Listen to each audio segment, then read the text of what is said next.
Bueno, mis amados hermanos, reciban un fraternal saludo en este día.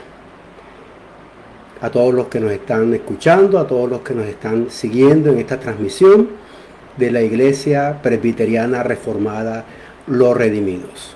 Pues bien, hoy hablaremos sobre un tema que quizá también le ocasiona al cristiano ciertas inquietudes. Si le ocasiona al no creyente, imagínense al creyente todavía más. El título de lo que vamos a tratar hoy es La paciencia, una difícil virtud o una virtud difícil. En cierta ocasión alguien oraba: Señor, te pido por favor que me otorgues paciencia, pero no te demores tanto. Bastante curiosa esta petición, ¿no? Dame paciencia, pero no te tardes. Y vamos a ver hoy la esencia de en qué consiste la paciencia y cómo Dios forja nuestra vida a través de este maravilloso fruto, la paciencia, esta virtud. Vamos a la palabra de Dios en Santiago capítulo 1, versículos 2 al 4. Nos dice la palabra de Dios: hermanos míos, en Santiago 1, tened por sumo gozo cuando os halléis en diversas pruebas, sabiendo que la prueba de vuestra fe produce paciencia.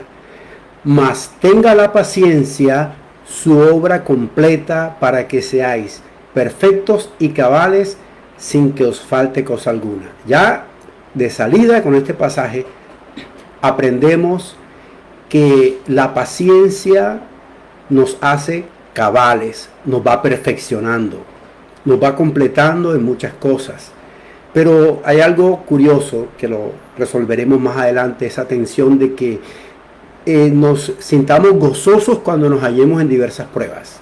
Dice: hermanos míos, tened por sumo gozo cuando os halléis en diversas pruebas. Bien, Romanos 5, del versículo 3 al 5 nos dice: y no solo esto, sino que también nos gloriamos en las tribulaciones, sabiendo que la tribulación produce paciencia. La tribulación produce paciencia. Y la paciencia prueba, y la prueba esperanza, y la esperanza no avergüenza, porque el amor de Dios ha sido derramado en nuestros corazones por el Espíritu Santo que nos fue dado. Bien, es muy frecuente que asociemos paciencia con angustia, con desesperanza o con capacidad para aguantar. Eso es fundamentalmente con lo que asociamos paciencia. La palabra griega usada para paciencia, upomone, como dicen algunos, pues esa palabra es sinónimo de constancia, de fortaleza, de perseverancia. Una definición de paciencia en un diccionario bíblico nos dice lo siguiente: paciencia es la cualidad de resistir con firmeza, con la confiada expectativa de un fin deseado. Repito, paciencia es la cualidad de resistir con firmeza, con la confiada expectativa de un fin deseado, a pesar de las dificultades, del desánimo y de las circunstancias desalentadoras, y a menudo del sufrimiento. Entonces, obviamente, los elementos a los cuales asociamos la paciencia, pues tienen su razón de ser. Las palabras utilizadas en el Nuevo Testamento para paciencia no son exactamente sinónimas. Una de las palabras, como dijimos, es upomone, que se refiere a la cualidad de soportar las pruebas. ¿Sí? Es una actitud del corazón con respecto a las cosas, circunstancias o eventos, ¿correcto? Es decir, cualidad para soportar pruebas, adversidades, dificultades, situaciones complejas, pero con respecto a las cosas, a las circunstancias o a los eventos.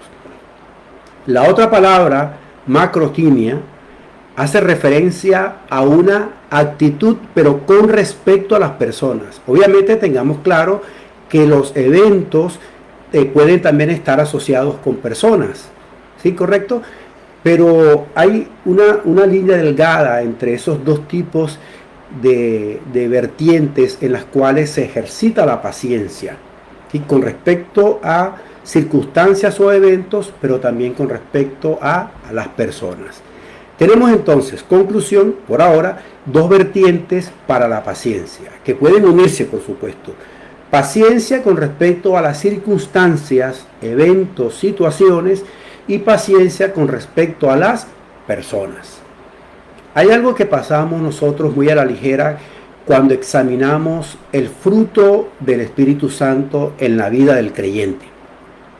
Lo que pasamos a la ligera es que a veces olvidamos que la paciencia hace parte de ese fruto. Acuérdense que no son frutos del Espíritu Santo, es un fruto del Espíritu Santo, es decir, una unidad de elementos que caracterizan la vida del creyente, ¿sí? Miren que hablan de las obras de la carne, acciones que ejecuta el creyente separado de Cristo, o la persona separada de Cristo, y se habla del fruto del Espíritu, una unidad de elementos que caracterizan, repito, a la vida del creyente. Ok, entonces en Gálatas 5, del 22 al 23, nos dice: mas el fruto, repito, del Espíritu es amor, eso nos gusta bastante, gozo, ni se diga, paz, paciencia, esa la pasamos rápido, paciencia, benignidad, bondad, fe, mansedumbre, y otro elemento que está ligado a la paciencia, templanza. Contra tales cosas no hay ley. Entonces, pueden ustedes notar, a la luz de este pasaje bíblico, Gálatas 5, 22 al 23, que la paciencia es un fruto, hace parte del fruto del Espíritu Santo. La paciencia, la templanza, así como lo hace parte el gozo, la paz, la benignidad, la bondad, la fe, la mansedumbre. Entonces la paciencia y la templanza no podemos olvidarlas. Y si es un fruto del Espíritu Santo, pues Dios va a colocar escenarios o contextos en los cuales tengamos que ejercitar la paciencia. Lo que a nosotros nos gusta mucho el fruto del Espíritu Santo, pero lo que no nos gusta de la paciencia es la fuente o el terreno en la que ella florece. Este terreno es la tribulación. Y hermanos míos, a nadie le gusta la tribulación, a nadie le agrada estar atribulado. Sí, realmente a mí no me agrada estar atribulado, a usted tampoco le agrada. Sí, no hace parte de nuestra zona de confort, de comodidad, de tranquilidad. A nadie le agrada la tribulación, pero es precisamente la tribulación la fuente de la cual brota la paciencia. Es que resulta inmensamente contradictorio pedir paciencia o ejercitar la paciencia cuando todo marcha sobre ruedas bien aceitadas, cuando todo está bien, cuando tenemos todas las cosas bajo control, cuando no hay nada que nos mueva el piso, cuando todo marcha muy bien. Es difícil usted pedir paciencia, así como es bastante raro hacer dieta con el estómago lleno. O sea, no se anhela la paciencia cuando todo va bien, cuando todo se ajusta a lo que me produce o nos produce bienestar y tranquilidad. Ahí no se anhela paciencia. En esos contextos no se pide paciencia. No se anhela ni se pide paciencia cuando todo va bien, cuando todo está bajo control, cuando tenemos dominio sobre la situación. Reitero por tercera vez, a nadie le agrada la tribulación. Y especialmente en esta sociedad en que nos hemos acostumbrado a la facilidad y a la instantaneidad. En nuestro mundo saturado de digitalidad y de tecnología que cada día avanza más y más, tenemos rápido acceso a la información, cada día queremos más velocidad para poder visualizar elementos en internet, comunicarnos con mayor dinamismo, etc. Y por otro lado, pues tenemos otras cosas que caen en la instantaneidad: café instantáneo, sopa instantánea, relaciones afectivas instantáneas, amigos instantáneos por redes sociales, acepta, yo te acepto. O sea, tenemos miles de amigos, entre comillas amigos. Es fácil conectarse allí con cientos, miles de personas, pero cuando lo necesitan no están, por supuesto. Ese es otro tema. Pero la instantaneidad nos ha facilitado muchas cosas. Y no piense, por favor, que estoy en contra de los avances que se logran en materia de tecnología o en la perfección de insumos o nuevos elementos que el ser humano pueda tener a su alcance para facilitarle muchas de sus actividades. Pero la comodidad, la facilidad, la instantaneidad tiene un lado poco favorable si no la sabemos manejar.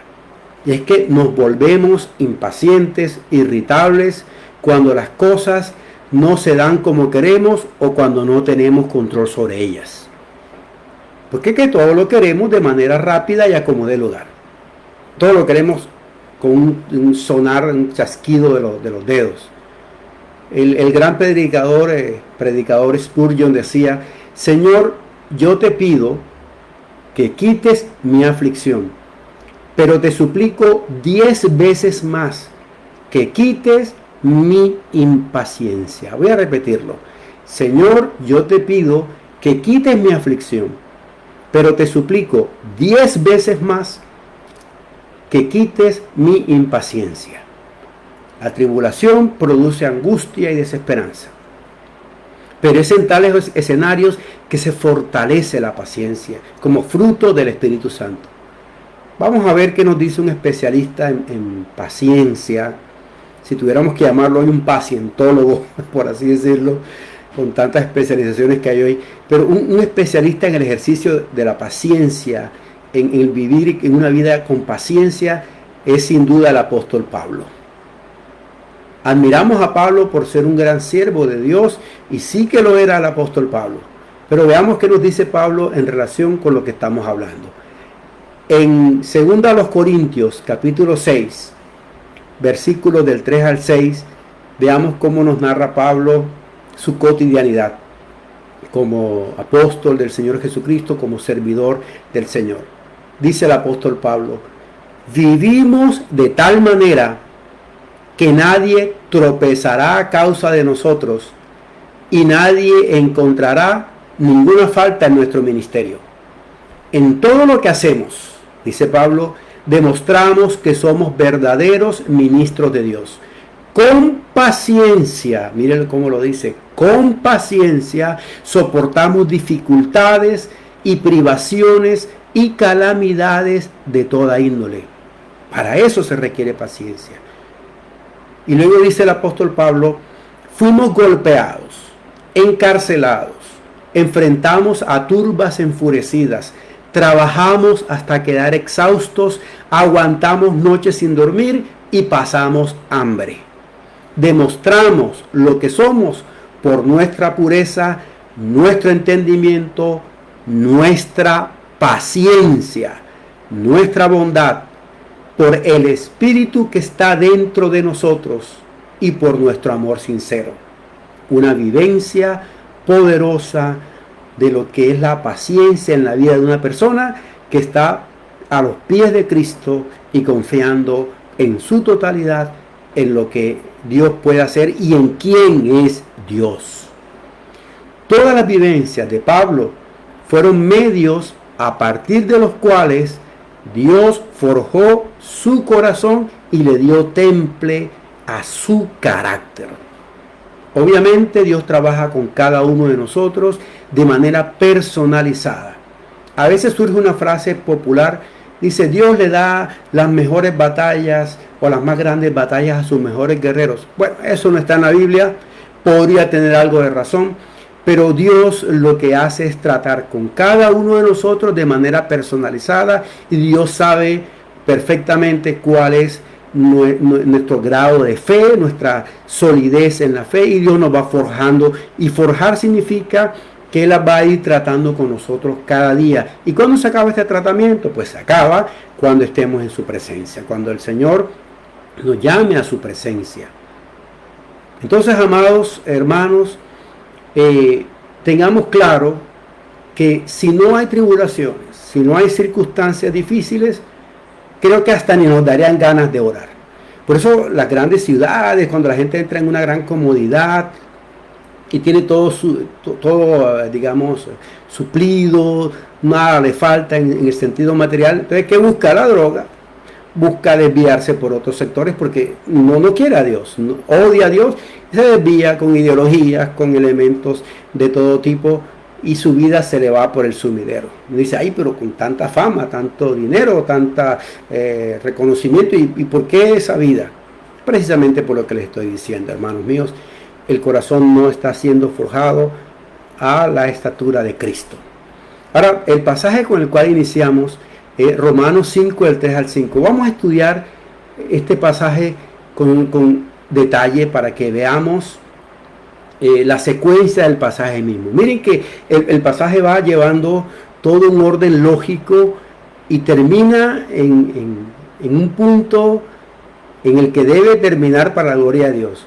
O sea, cuando digo debe terminar es porque es el punto clave. Miren, el Romanos 5, del 3 al 5 nos dice, y no solo esto, sino que también nos gloriamos en las tribulaciones, sabiendo que la tribulación produce paciencia, la paciencia prueba, la prueba esperanza, y la esperanza no avergüenza, porque este es el punto, el amor de Dios ha sido derramado en nuestros corazones por el Espíritu Santo que nos fue dado. Entonces vamos a mirar esta secuencia detalladamente, ¿sí? Vamos a mirarla. Dice, nos gloriamos en las tribulaciones.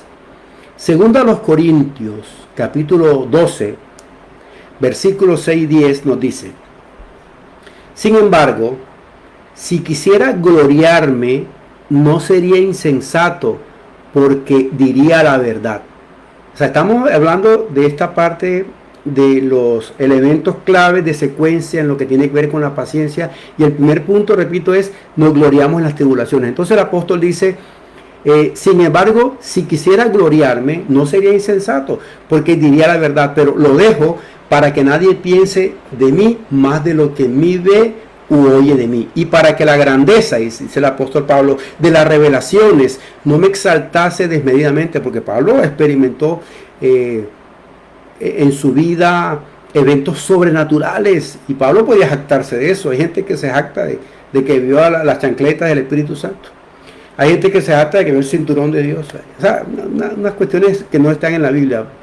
Pero aquí Pablo, al tener una muestra, una teofanía poderosa de que se le revela el Señor, y Pablo dice que no siquiera sabe hasta dónde estuvo Pablo con esa revelación tan grande, y él dice en el versículo 7, y para que la grandeza de las revelaciones no me exaltase desmedidamente, me fue dado un aguijón en mi carne, un mensajero de Satanás que me abofeté para que no me enaltezca sobremanera. Si Pablo tenía razones para exaltarse, pero nuestro Dios permitió, le puso un límite y una debilidad al apóstol Pablo. La Biblia no nos dice exactamente qué es este tipo de aguijón que tenía Pablo. No, realmente no nos aclara específicamente. Sin embargo, sí nos dice con claridad la actitud que tomó Pablo. Debió ser algo muy punzante en la vida de Pablo para que Pablo nos dijera lo que aparece en el versículo 8. Es decir, con respecto a este aguijón, respecto a lo cual 3 veces he rogado al Señor que lo quite de mí. Si 3 veces, no vaya a pensar usted que Pablo oró 1, 2, 3 veces, no. El número 3 en la Sagrada Escritura, usted sabe perfectamente que habla de plenitud. En otras palabras, podríamos traducirlo de la siguiente manera: respecto a lo cual he orado constantemente, he orado fervientemente, he orado mucho, por así decirlo. Entonces no piense que Pablo oró lunes, miércoles y viernes. No. 3 veces, o sea, con denuedo, constante, con un deseo ferviente de aliviarse de este aguijón. Y Pablo, la respuesta que obtiene es la siguiente: y me ha dicho, dice Pablo, el Señor me ha dicho, bástate mi gracia, porque mi poder se perfecciona en la debilidad. En otras palabras, ese punto que estaba poniendo a prueba la paciencia de Pablo, el Señor no lo quitó, porque allí Dios lo perfeccionaría. Y acuérdense, mis amados hermanos, que la paciencia nos perfecciona, nos capacita cada día más. Entonces el apóstol Pablo dice, al recibir esa enseñanza y ser un hombre humilde, ante Dios y un siervo en todo el sentido de la palabra. Dice, por tanto, de buena gana me gloriaré, más bien en mis debilidades, para que repose sobre mí el poder de Cristo. Y en esas situaciones en las cuales yo no tengo el control, no tengo el poder, no tengo la capacidad de solución inmediata o a mediano plazo, debo dejar que repose sobre mí el poder de Cristo y que Cristo se encargue. Y el versículo 10 remata Pablo mostrándonos en qué manera le ha perfeccionado el ejercicio de esta paciencia. Dice, por lo cual, por amor a Cristo, me gozo en las debilidades, en afrentas, en necesidades, en persecuciones, en angustias. Porque cuando soy débil, entonces soy fuerte. Pero no fuerte porque la fortaleza viene dentro de mí, como un empuje volitivo o de mi persona. No, porque el que me fortalece es Cristo. Por eso el apóstol también dice en otro pasaje, todo lo puedo en Cristo que me fortalece. Y es precisamente esa la esencia del pasaje. Poder todo en Cristo no significa hacer locura. Poder todo en Cristo significa que Cristo, la mano poderosa de nuestro Salvador, nos está dando fortaleza en tiempos de gran dificultad. Sea que la estemos viviendo en carne propia o personas muy allegadas y queridas, seres amados, estén pasando por momentos difíciles y estemos al lado de ellos, como obviamente tenemos que estarlos en oración y sobre todo en paciencia, esperando en la voluntad de Dios y confiando en la misericordia y bondad del Señor. Debilidades, dice Pablo, afrentas, necesidades, persecuciones, angustias. Dígame, mi amado hermano, este tipo de situaciones, debilidades, afrentas, necesidades, persecuciones, angustias, ¿demandan o no una alta dosis de paciencia? Por supuesto que sí, pero Pablo se gozaba en esto. Y se gozaba no porque Pablo fuese un masoquista o alguien desquiciado que no le tuviera sentido a su vida. No, por el contrario. El versículo 10, como lo hemos leído, nos da la clave para entender el por qué Pablo podía gozarse en estas situaciones de debilidades, afrentas, necesidades, persecuciones, angustias, azotes, de todo. Porque dice Pablo, es por amor a Cristo. Quiero en este sentido señalar, amados míos, que a veces no entendemos el por qué la tribulación llega a nuestra vida, pero puede llegar de tres vías, por tres vías. La tribulación o los eventos que nos llevan a solicitar de nuestro Señor que nos fortalezca en paciencia. Pueden llegar de manera inexplicable. Hay cosas que pueden llegar de manera inexplicable.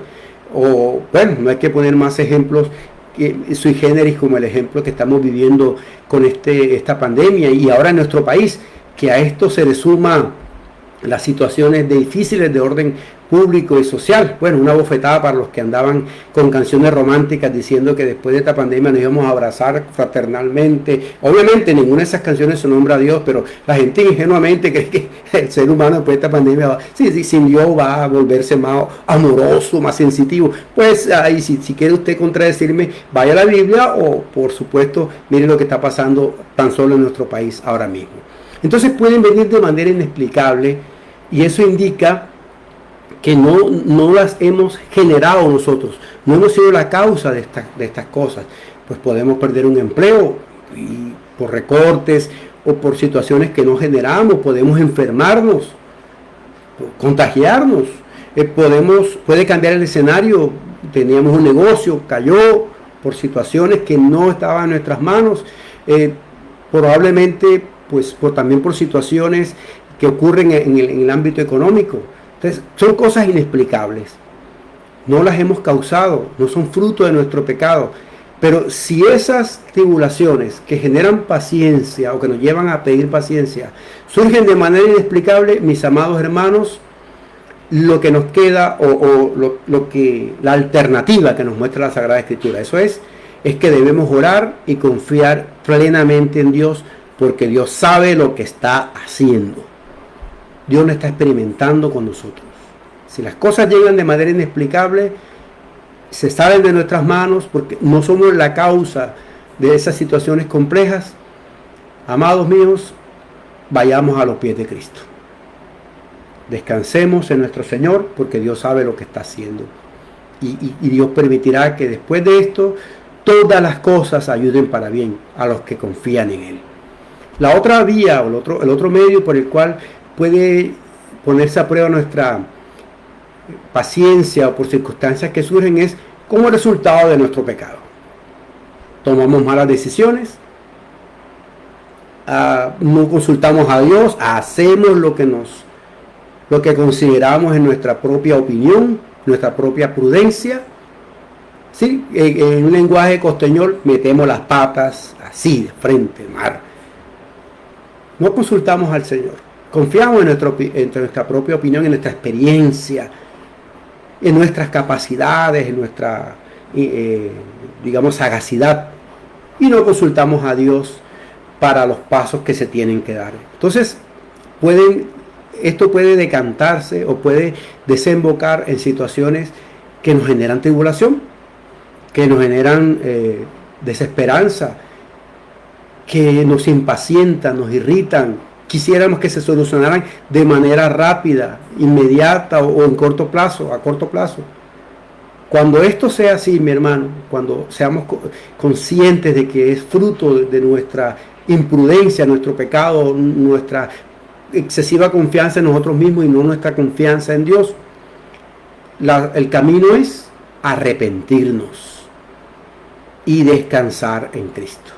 Mateo 11:28 nos dice: vengan a mí, dice Cristo, todos los que están fatigados y cargados, y yo los haré descansar. Entonces, mis amados hermanos, si la situación de tribulación que estamos pasando y lo que ejercita nuestra paciencia, lo que nos lleva a buscar a nuestro Señor con más ímpetu, es el resultado de nuestro pecado, pidamos perdón a nuestro Señor y vayamos a los pies de Cristo y Él nos hará descansar. Constante oración, dependencia continua, puesto los ojos en Cristo. Y el tercer elemento es que estas cosas pueden venir por hacer la voluntad de Dios. Miren, lo que le pasaba a Pablo no era porque Pablo era un imprudente o Pablo era alguien, un psicópata o alguien fuera de control. Pablo estaba haciendo su labor como apóstol, como un apóstol llevado a los gentiles para predicarles a aquellos que no tenían ni la mínima idea de la Sagrada Escritura, que no conocían nada de Dios. Y Pablo enfrentó todas estas circunstancias y todos escenarios y situaciones difíciles, adversas, pero estaba en el ejercicio de la voluntad de Dios. Cuando obedecemos a Dios y los escenarios se vuelven complejos y nos causan tribulación, ¿cuál debe ser la actitud nuestra? Y aunque no lo queramos, es lo que nos enseña la Biblia a través de la vida del apóstol Pablo: regocijarnos en Cristo. Y note que Pablo, una de sus cartas, la escribió desde prisión, encadenado y sabiendo que iba a morir. Y Pablo decía: gozaos en el Señor. Otra vez os digo, gozaos, regocijaos en el Señor.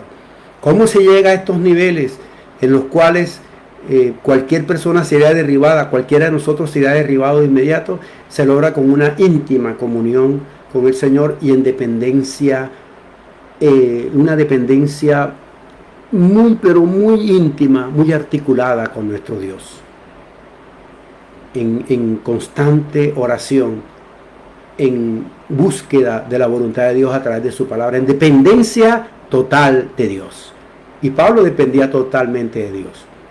Entonces, recuerden que estamos en el pasaje de Romanos 5:3. Leímos entonces: la tribulación produce paciencia. Luego dice, en el caso del apóstol Pablo, obviamente ya leímos esta parte, que la tribulación produce paciencia. La tribulación hace que florezca en ella la paciencia, y esta tribulación produce paciencia. Luego dice: y la paciencia prueba. Bueno, cuando yo leí este pasaje de la versión Reina Valera y otras versiones, pues uno queda como un poco evaporado en esto. Dice: la paciencia prueba. Pero me gusta mucho la nueva traducción viviente y otras versiones, otras traducciones, y nos traduce de la siguiente manera el pasaje, que dice: y la paciencia prueba. Dice: y la paciencia o la perseverancia, como suele traducirse, produce entereza de carácter. ¿Sí? La paciencia forja el carácter. Eso es lo que nos está diciendo, dice, y la paciencia prueba. ¿Sí? Y la paciencia forja el carácter. Y sabemos por la palabra de Dios que la voluntad de Dios es que seamos forjados, nuestro carácter sea forjado conforme al carácter de Cristo. Y esto solamente se logra superando dificultades, adversidades, tribulaciones, con la ayuda de nuestro Dios. Amén. Entonces, y luego dice, y la prueba, la entereza de carácter, esperanza. Cuando nuestro carácter va siendo forjado, nuestra fe se fortalece.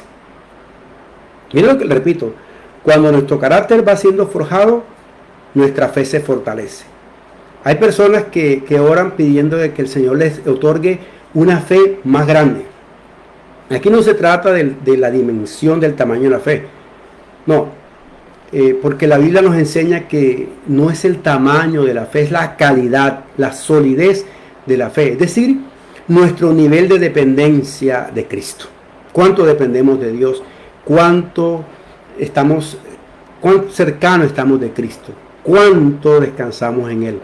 ¿Cuánto confiamos en Dios? Esto es un indicador, nuestra confianza en Dios es un indicador de la calidad de nuestra fe. En un pasaje en el cual los discípulos no pudieron expulsar a un demonio, hicieron y se esforzaron y no pudieron hacerlo, entonces le preguntaron a nuestro Señor Jesucristo, ¿por qué no lo pudimos hacer, Señor?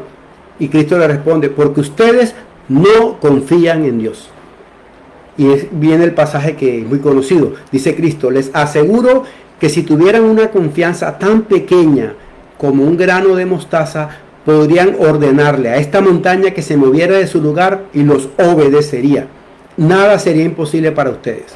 Y miren que un grano de mostaza, todos conocemos un granito de arroz. Un grano de mostaza es 4 o 5 veces más pequeño que un grano de arroz. Entonces el Señor compara esa, no es la cantidad, es la calidad de la fe, es cuánto confiamos en Dios. Nos dice, es un indicador de la solidez de nuestra fe.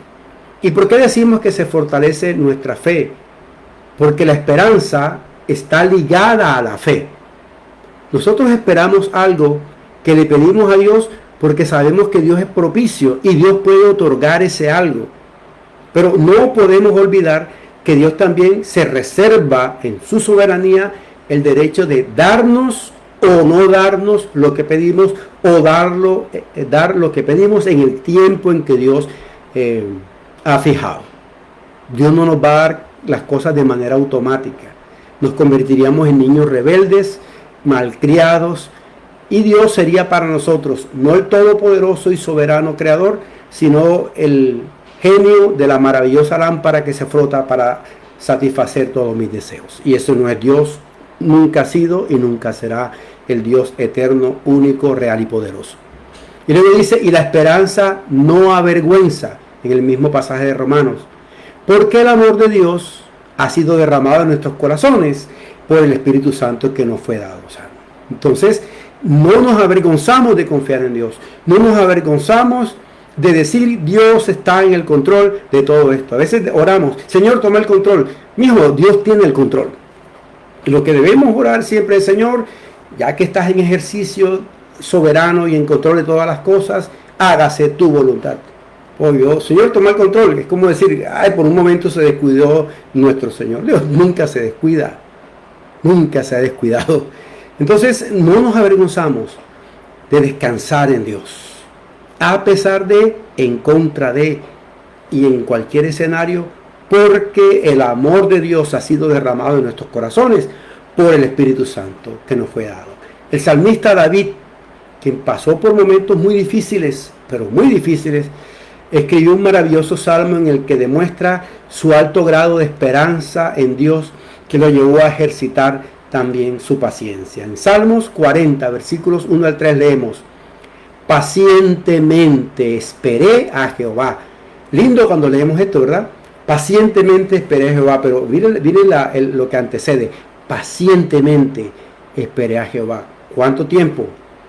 ¿Bajo qué escenario? ¿Enfrentando qué?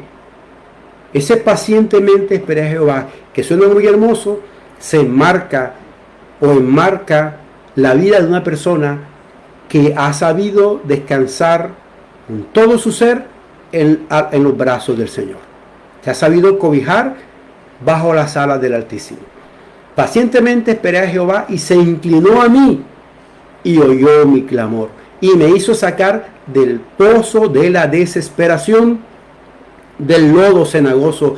Puso mis pies sobre peñas, ya no estoy sobre terreno resbaladizo, y enderezó mis pasos. Me guió por donde tendría que guiarme, me indicó el camino correcto. Puso en mi boca cántico nuevo, alabanza a nuestro Dios. Verán esto muchos y temerán y confiarán en Jehová, porque David sabía en quién estaba confiando, y David sabía y conocía perfectamente quién es Dios, nuestro Dios. Quiero ir tomando ideas y haciendo con un pasaje final que vamos a leer, un resumen sobre lo que he dicho hasta ahora. Miren, mis amados hermanos, la paciencia, al ser un fruto del Espíritu Santo, debe explicitarse en nuestra vida. Y no somos inmunes a enfrentar circunstancias difíciles. Perderemos seres queridos, tendremos personas por las cuales vamos a orar de manera ferviente, orarán por nosotros también de manera ferviente. Y todo esto es parte de la naturaleza de pecado que marca la vida de un mundo caído. Pero Dios nos levanta y nos ejercita en paciencia y en fortaleza. Y podemos ejercitar nuestra paciencia. Dios puede poner a prueba nuestra paciencia, no como un experimento maquiavélico, no, sino para forjar nuestro carácter. Dios puede hacerlo a través de nuestros hijos. Todo el mundo quisiera tener hijos perfectos, ¿no? Modelito lineal, falta que tenga un par de alitas para hacer un querubín. No, vamos a tener dificultades con nuestros hijos. Hay gente que juzga a los pastores por la vida de los hijos. Hijo, los hijos de Samuel, el profeta Samuel, no atendieron a Samuel. Se desviaron de la ruta que Samuel había trazado. Y Dios en ninguna manera culpa a Samuel, porque sabe Dios de la integridad de Samuel. Y nuestros hijos forjan nuestro carácter. Nuestros hermanos en la fe y también nuestros hermanos de carne biológicos. Todo en nuestro trabajo también puede ejercitarse nuestra fe. Si realmente nuestra templanza nos permite resistir situaciones difíciles en nuestro trabajo. Otros revientan y desearían ganarse la lotería para darle una trompa al jefe. Nosotros en mansedumbre descansamos en Cristo, viendo que nuestro Señor abra camino delante de nosotros. Hay un pasaje en la Sagrada Escritura que resume el ejercicio de la paciencia y la relación con las circunstancias. Acuérdense que dijimos hace un ratico que la paciencia se puede ejercitar en dos vertientes: en relación con las circunstancias, en relación con los eventos, situaciones adversas, o en relación con las personas, y estas dos vertientes pueden converger. Hay un pasaje, repito, en la Sagrada Escritura que nos muestra la convergencia de estos factores, y es cuando el rey de Asiria pone en tela de juicio la autoridad del rey Ezequías, enviando mensajes de amenaza contra el rey Ezequías. ¿Sí? El rey de Asiria manda a sus mensajeros y dígale a Ezequías lo siguiente. ¿Sí? Vamos a leer entonces en el pasaje que nos dice en Ezequías 36, nos dice que el rey de Asiria, usted lo pueda leer ese pasaje, dice que envía a Ezequías y le dice: no confíen en Ezequías, no confíen en él. ¿Acaso los dioses que nosotros hemos destruido han podido contra nosotros? Dice el rey de Asiria. Esos que tiene Ezequías en el muro beberán su orina y se comerán su excremento. Son amenazas fuertes. Eso lo encontramos en Isaías 36. Y el rey de Asiria pone en jaque al rey Ezequías. ¿Ezequías tuvo miedo? Sí tuvo miedo. ¿Ezequías se angustió? Sí, se angustió Ezequías. ¿Y cómo lo sabemos? En el versículo 3 del capítulo 37 de Isaías, lo encontramos así cuando Ezequías manda a mensaje al profeta Isaías para pedir consejo del profeta Isaías. Así dice Ezequías, es el mensaje que llega a Isaías por medio de los mensajeros de Ezequías. Hoy es un gran día de angustia, castigo y deshonra, como cuando los hijos están a punto de nacer y no se tienen fuerzas para darlos a luz. Voy a leer esto porque esto refleja una angustia profunda. Dice que el rey Ezequías se vistió de luto, rasgó sus vestiduras en esas, digamos, dinámicas propias de Oriente que se rasgan, ponen ceniza sobre su cabeza. Estaba angustiado por su pueblo, estaba angustiado por su propia vida. Hoy es un día de angustia, castigo y deshonra, como cuando los hijos están a punto de nacer y no se tienen fuerzas para darlos a luz. Y es entonces cuando Isaías le responde: no tengas miedo. Usted puede leer con calma este pasaje, Isaías 36 y 37, con calma. Y dice: no tengas miedo. Yo pondré la espada de cada uno de ellos contra ellos mismos, se darán espada y se destruirán. Porque no han desafiado a los dioses de madera y de piedra que destruyeron, que eran dioses falsos producto de su imaginación, sino que ahora sí están enfrentándose al único y verdadero Dios.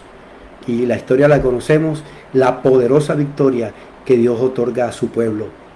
Entonces, amados hermanos, circunstancias, personas, como en el caso del rey de Asiria, que confronta de manera peyorativa, insultante y denigrando el mismo Dios. ¿Acaso el Dios, el Señor que ustedes adoran, los va a salvar? Y Ezequías había dado orden: no le respondan nada, déjenlos quietos, no le respondan. Y fue cuando consultó a Isaías como profeta de Dios para mirar la voluntad del Señor. Y quiero concluir, mis amados hermanos, con una lectura y un pasaje final para sellar con broche de oro lo que tiene que ver con la fe como una virtud difícil. Surge en la tribulación y somos forjados en la tribulación para la gloria de Dios. Dios tiene sus tiempos fijados. Este escrito es de F.B. Meyer. Dios tiene sus tiempos fijados. No nos corresponde a nosotros saber los tiempos de Dios. De hecho, no nos es posible saberlos. Tenemos que esperarlos. Si Dios le hubiese dicho a Abraham cuando estaba en Harán que tenía que esperar todos esos años para poder estrechar contra su pecho al hijo prometido, el corazón de Abraham le habría fallado. Así que en amor y gracia Dios le escondió a Abraham la largura de esos años. Y solo cuando estaban ellos casi agotados, al final de esos años, y solo faltaban unos cuantos meses de espera, Dios le dijo a Abraham: Sara tendrá un hijo. Si Dios te dijera desde el principio cuánto tendrías que esperar para poder realizar tu deseo, o tu placer, o tu sueño, desmayarías, te cansarías de hacer el bien. Yo también, pero Él no. Él solo nos dice: espera, yo cumplo mi palabra, no tengo prisa alguna. En el proceso del tiempo estoy desarrollándote para alistarte para la promesa. Qué cosa hermosa. Y en Hebreos 12, del 1 al 2, cerramos con este broche de oro.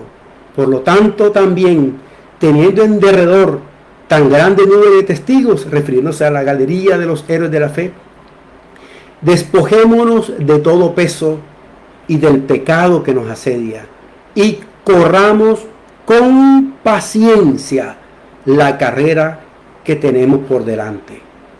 Puesto los ojos en Jesús, autor y consumador de la fe, el cual, por el gozo puesto delante de él, sufrió la cruz, menospreciando lo oprobio, y se sentó a la diestra del trono de Dios.